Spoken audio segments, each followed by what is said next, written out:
Hello students, आप सभी का चैनल पे फिर से बहुत बहुत स्वागत है। और मैं आशा करता हूँ कि आप सभी जो है अपनी स्टडीज़ पे ध्यान दे रहे होंगे, है ना। तो अभी तक हमने रिसोर्सेज और उसके कुछ टाइप्स के बारे में पढ़ लिया है।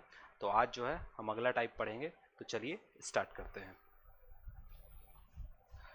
तो अगर मैं बात करूं कि हमने क्या पढ़ लिया है, तो यहाँ पे पहला on the basis of origin और on the basis of exhaustibility, इसको हम लोग पढ़ चुके हैं। आज जो है हमको क्या पढ़ना है, ऑनरशिप पढ़ना है। ठीक है, on the basis of ownership, बस इसी को हम लोग आज पूरा कवर करेंगे। ठीक है, आज का हमारा टारगेट इसी पे है। तो इसमें क्या क्या है, तो ऑनरशिप मतलब क्या होता है। ऑनरशिप मतलब होता है स्वामित्व, है ना। ऑनरशिप मतलब क्या होता है, स्वामित्व,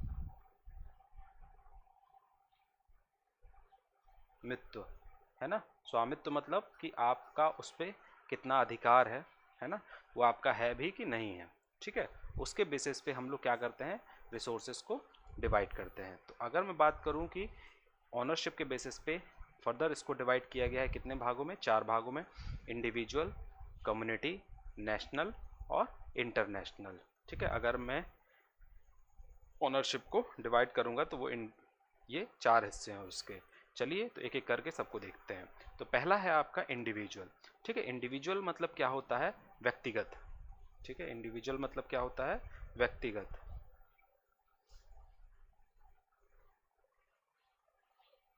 ठीक है, व्यक्तिगत। अब व्यक्तिगत का मतलब क्या होता है कि व्यक्तिगत से निकालिए व्यक्ति। ठीक है, व्यक्ति। ठीक है, व्यक्ति निकाला तो एक जिसमें जिस पर किसी एक पर्टिकुलर व्यक्ति का अधिकार होता है, ठीक है, उसको हम लोग इंडिविजुअल बोलते हैं, है ना। जिस पे किसी व्यक्ति का अधिकार होता है, किसी एक पर्सन का अधिकार होता है और वो बोलता है कि ये चीज़ मेरी है, तो वो कहलाता है आपका इंडिविजुअल रिसोर्सेज। जैसे आपकी बाइक हो गई। ठीक है, अब बाइक क्या होता है, बाइक बोलते हैं ये मेरी बाइक है, ए लाओ बाइक मेरी। ठीक है, तो क्या है, वो उसका अधिकार है ना उस पर, इसीलिए तो वो बोल रहा है। क्या दूसरे की बाइक बोलेगा क्या, ऐसा नहीं बोल सकता है। जैसे क्या है आपका घर। ठीक है, बोलते हैं कि ये मेरा घर है। ठीक है, ये मेरा घर है, तो ये आपका घर हो गया। ठीक है, तो घर भी आपका क्या होता है, एक इंडिविजुअल रिसोर्सेस होता है। तो जिस पे पर्टिकुलर आपका अधिकार है जिस भी रिसोर्सेस पे, उसको हम लोग क्या बोलते हैं, आपका इंडिविजुअल रिसोर्सेस बोलते हैं। तो क्या वो पर्टिकुलर चीज़ आपकी ही होनी चाहिए या पूरी तरीके से, या कुछ और भी तरीका है। तो एक घर के एग्जाम्पल से समझिए इसको। ठीक है, आप मान लीजिए कि जो है किस पे रह रहे हैं, रेंट पे रह रहे हैं, किराए से, है ना।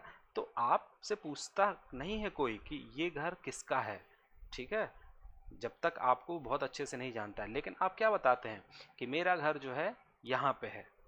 ठीक है, भले ही आप रेंट पे रहते हैं, तो उस पर्टिकुलर जब तक आप रेंट पे रहते हैं और उसके लिए आप क्या करते हैं, पे करते हैं लैंडलॉर्ड को, तो उतने समय के लिए वो घर क्या हो जाता है, आपका हो जाता है। तो ये घर भी आपका क्या कहलाएगा, इंडिविजुअल रिसोर्स कहलाएगा। जैसे कि मान लीजिए कि लैंड हो गया कोई। ठीक है, लैंड क्या करते हैं, फार्मर्स होता है। ठीक है, वो फार्मर क्या होता है, वो लैंड किराए पे लेता है और उस पर खेती करता है, और उसके एवज में क्या करता है, सरकार को या फिर पर्टिकुलर इंडिविजुअल से लिया है तो उससे, ठीक है, वो क्या करता है, उसको रेवेन्यू जनरेट करके देता है। तो उस पर्टिकुलर टाइम के लिए ये क्या हो जाएगा, उसका एक इंडिविजुअल रिसोर्स हो जाएगा। ठीक है, तो अगर मैं बात करूं कि डेफिनेशन की, तो individual resources are the resources which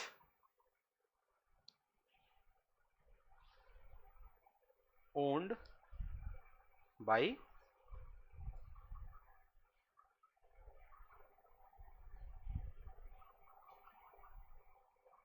individual.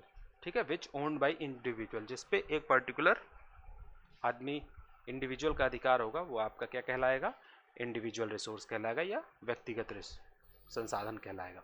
अगला आ जाइए आप कम्युनिटी पे। ठीक है, कम्युनिटी का मतलब क्या होता है, सामुदायिक। ठीक है, सामुदायिक।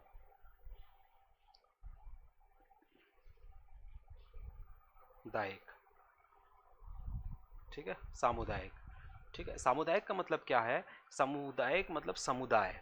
ठीक है, जिस पे पूरे समुदाय का अधिकार हो, वो आपका क्या कहलाता है, सामुदायिक संसाधन कहलाता है। या पूरी कम्युनिटी का अधिकार हो जिस पे, वो आपका क्या कहलाता है, कम्युनिटी रिसोर्स कहलाता है। जैसे मान लीजिए एक गांव है, इसमें ये सभी लोग रहते हैं। ठीक है, और यहाँ पे क्या है, आपका एक पार्क है। ठीक है, एक पार्क है। अब इस पार्क पे किसी पर्टिकुलर इंडिविजुअल का अधिकार नहीं है, ये जाके नहीं बोल सकता कि ए तुम मत आना पार्क में, चलो बाहर भागो। क्यों?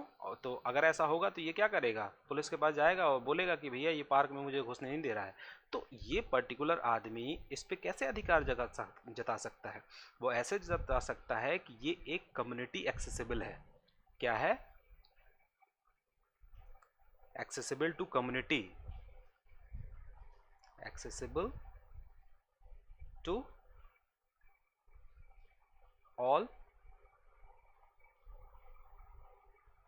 मेंबर्स ऑफ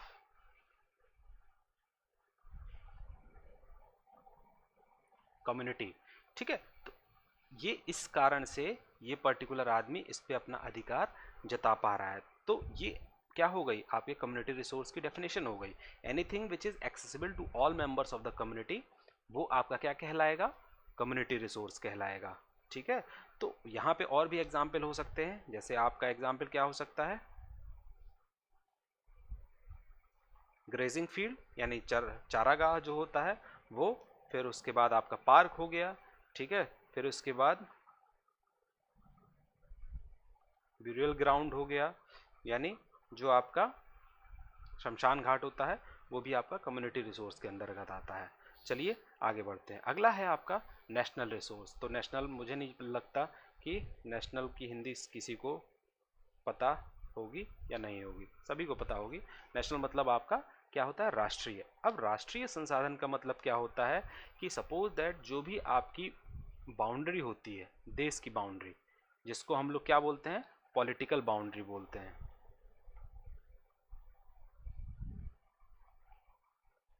पॉलिटिकल बाउंड्री या फिर आपका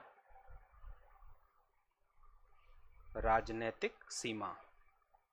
ठीक है, पॉलिटिकल बाउंड्री बोलिए या राजनीतिक बाउंड्री बोलिए।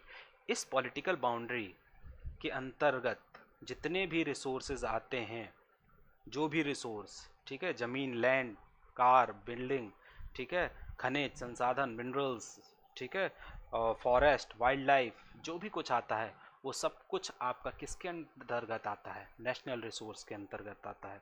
ठीक है, सब कुछ इस पॉलिटिकल बाउंड्री के अंदर जो कुछ आएगा, इस पॉलिटिकल बाउंड्री के अंदर जो कुछ भी आएगा सब कुछ। तो इफ़ आई एम सेइंग कि what is the definition of national resource, तो anything which is comes, any resource which comes under the, या any resource within the political boundary of the nation is known as the national resources। तो ये तो हो गई political की बात। तो मैं अगर एक और एग्जांपल आपको बोलूँ कि बोलिए कि भैया मान लीजिए कि मेरा ये घर है, ठीक है, और इस घर के नीचे क्या निकला, कुछ क्या निकल गया, फॉसिल फ्यूल निकल गया। ठीक है, जिसमें आपने बोला कि ये घर तो मेरा था, तो अब घर मेरा था तो ये इंडिविजुअल होगा कि नेशनल होगा, क्या होगा, है ना। पर्टिकुलर उस समय के लिए तो आपका क्या था, इंडिविजुअल था। लेकिन अगर ऐसा कोई चीज़ निकल गया, संसाधन या कोई भी रिसोर्स ऐसा निकल गया जो आपका नेशनल या भारत सरकार चाहती है कि ये चीज़ हमको चाहिए, तो आप उस पर अपना अधिकार नहीं जता सकते कि ये मेरी ज़मीन में निकला है तो ये तेल मेरा हो गया। नहीं, वो आपके नेशन का तेल हो गया। आपको घर का पैसा मिलेगा और सरकार कहेगी यहाँ से निकलो, है ना, दूसरी जगह हम तुमको घर देते हैं, ज़्यादा पकड़ पकड़ मत करो। ठीक है, तो वो क्या होगा, आपका इंडिविजुअल ना होके नेशनल हो जाएगा। तो भारत के सीमा के अंदर जो कुछ है वो सब कुछ ये मान के चलिए कि गवर्नमेंट का है ना। तो ये तो बात हो गई आपकी किसकी, पॉलिटिकल सीमा के अंदर। इसी तरह समुद्र में भी आपका क्या होता है, ठीक है, इस समुद्र जो होता है उसमें भी आपके भारत की सीमा होती है। तो यहाँ पे जो है आपकी एक बाउंड्री होती है जिसको हम लोग क्या बोलते हैं, प्रादेशिक जल सीमा या टेरिटरियल सी बोलते हैं। ठीक है, तो ये जो होती है कितनी होती है, टेरिटरियल बाउंड्री बोलेंगे अगर, तो टेरिटरियल बाउंड्री जो है स्टार्टिंग में कितनी होती है आपकी, जो है आपकी 12 नॉटिकल माइल होती है। ठीक है, कितनी होती है, 12 नॉटिकल माइल होती है, दूरी है। तो यानी कहने का मतलब इस 12 नॉटिकल माइल के अंतर्गत जो कुछ भी आएगा वो सब कुछ भारत का आएगा। जैसे आपका मान लीजिए कि अंडमान एंड निकोबार आइलैंड, ठीक है, तो वो आपके इस 12 किलोमीटर के अंतर्गत ही आता होगा। ठीक है, तो इस कारण से हम उस पर अपना अधिकार बता पाते हैं। तो 12 किलोमीटर, सॉरी 12 नॉटिकल माइल, अगर मैं इसको किलोमीटर में लिखूंगा तो 22.2 किलोमीटर समथिंग आएगा।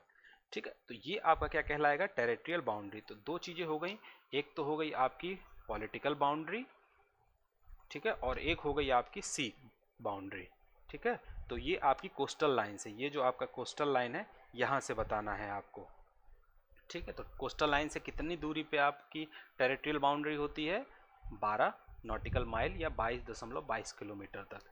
ठीक है, चलिए हम लोग अब आगे बढ़ते हैं। अगला है आपका इंटरनेशनल। इंटरनेशनल को हम लोग क्या बोलते हैं, अंतरराष्ट्रीय।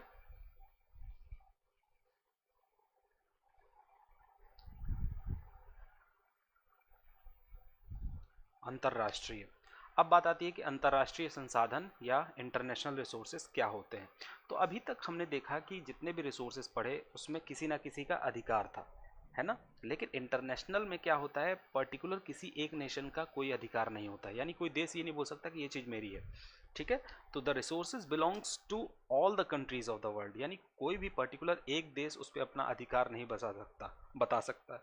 जैसे बहुत सारे इसमें डिस्प्यूट भी हैं, जैसे साउथ चाइना का डिस्प्यूट देख लीजिए, हमेशा चाइना चिल्लाता रहता है कि ये, जैसे अभी देखिए भारत में लड़ाई हुई है तो आपके ऊपर वाला जो क्षेत्र है बोल रहा है कि ग्लेशियर हमारा है, फिर अरुणाचल प्रदेश में चाइना हमसे लड़ता रहता है कि ये हमारा है। लेकिन क्या है, वो तो लैंड की बात हो गई, लेकिन यहाँ पे हम सी की भी बात करेंगे। ठीक है, सी की, ये हम लैंड की बात कर रहे हैं, हमारा होते हुए भी हमसे बोल रहा है कि नहीं हमारा नहीं है, ये तो हमारा उसका है, चाइना का है। तो ये लैंड की बात हो गई, लेकिन इसी तरह आपके सी में भी होता है। तो सी में क्या होता है कि एक निश्चित दूरी निर्धारित की गई है कि यहाँ तक आप अपना बता सकते हैं, उसके आगे सब कुछ आपका किसी भी देश का कोई अधिकार नहीं है। तो कहाँ तक भाई कितना बता सकते हैं, तो आइए देखते हैं। तो यहाँ से क्या होता है, आपका लगभग 200 नॉटिकल माइल को एनएम लिखता हूँ, 200 नॉटिकल माइल या फिर आपका 370 किलोमीटर जो होता है वो क्या होता है,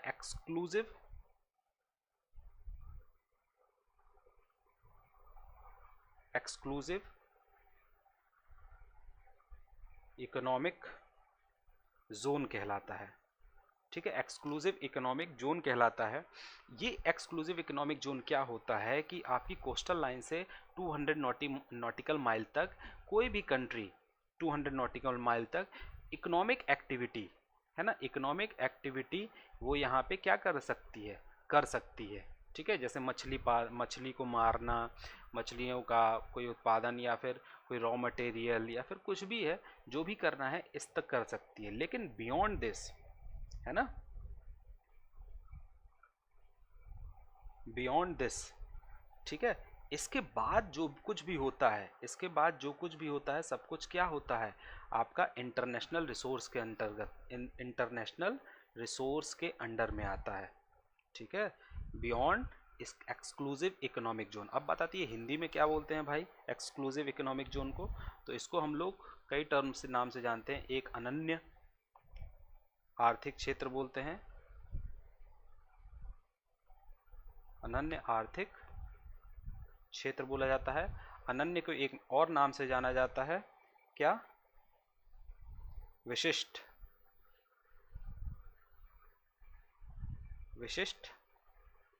आर्थिक क्षेत्र भी बोला जाता है। तो ये आपका क्या हो गया, अंतर्राष्ट्रीय। अगर मैं परिभाषा की बात करता हूं तो the resource which belongs to, ठीक है, the resource which belongs to all the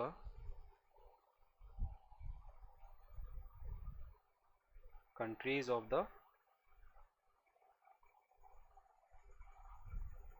world. ठीक है, तो ये आपका क्या हो गया, इंटरनेशनल रिसोर्स हो गया, जिसमें आप क्या लिख देंगे, बियॉन्ड 200 नॉटिकल माइल। ओशियन में बियॉन्ड 200 नॉटिकल माइल के बाद जो है सब कुछ आपका क्या होता है, इंटरनेशनल रिसोर्स के अंतर्गत आता है। और इसको डिसाइड यूएन जो है करता है कि कौन देश क्या निकाल सकता है, ताकि कोई आपस में देश जो है लड़ाई ना करें। ठीक है, तो ये आपका इंटरनेशनल हो गया। तो आई थिंक आज के लिए इतना बहुत है ना। तो मैं आशा करता हूँ कि आप लोगों को चीज़ें समझ में आ रही होंगी, है ना। और अगर आपको कोई भी डाउट है तो ये मेरा व्हाट्सएप नंबर है, ईमेल आईडी है, कमेंट सेक्शन हमेशा के लिए खुला हुआ है, ये भी चीज़ें खुली हुई हैं, आप कमेंट करिए और क्वेश्चन पूछिए। आज का होमवर्क आपका ये है कि आपको जो है ये जितना भी हमने आज पढ़ा है कि what is international, what is national, what is individual and what is community resources, ये आपको क्या करना है, अपनी कॉपी में लिखना है और इसके आंसर जो है आपको कमेंट में पोस्ट करना है या फिर व्हाट्सएप नंबर पे शेयर करना है, ठीक है। तो इस कोरोना में हमको ये ध्यान रखना है कि हमको क्या करना है, अपने आप को बचा के रखना है। तो स्वस्थ रहिए, व्यस्त रहिए, मस्त रहिए, जैसे भी रहना है बच के रहिए, ठीक है।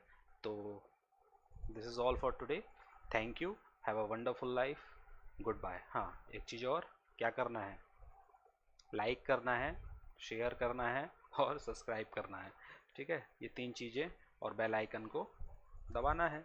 तो इतना करिए और व्यस्त रहिए। Thank you, good bye.